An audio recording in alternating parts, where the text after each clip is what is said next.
So this is 1009 North Hills Drive in Decatur, Georgia, 30033, hosting an open house today, Sunday, June 14th, 2020. Just wanted to play around with my gimbal. This is the kitchen. Very interesting layout here. They basically took a couple walls down here. So as you walk in the house, you are immediately faced with a kitchen in the front left corner of the house, I guess, which we're seeing right here, sorry. Nice big counter here with a couple bar stools. There's a door that goes into the carport. And then from the kitchen, looking into the house, you can see there's a barn door there. That's actually where the laundry is. A door into a secondary bedroom, and then your dining area and living room. I'm gonna walk around this way so you can see the size of this. Good size rooms. Love the kitchen. I think the kitchen's gonna sell this house.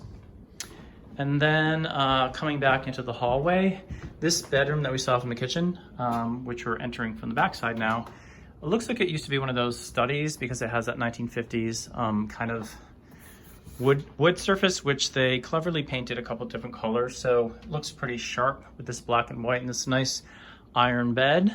Following through to the hallway, we can see the full bath right here. Probably needs some updating, but otherwise it looks like it's in good shape. I think the sink is new. Interesting lavender tile. There is a third bedroom here in the back corner, full of stuff the owners need to move out.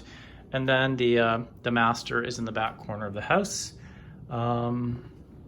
It actually has an ensuite bath, but it's just a half bath, so there's no tub or shower in there, just a toilet and a sink.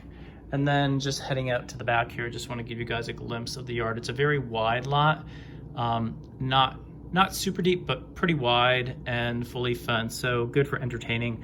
I think over buys, this is probably going to put a deck on the back of the house because it doesn't have anything right now, just that concrete pad in the middle with those chairs that you can see. So all in all, very cute little ranch with some nice touches. Again, this is a 3-2, about 1,100 and some change in terms of square feet, and the price was just dropped from $397,000 to $380,000. We'll see what happens. Take care.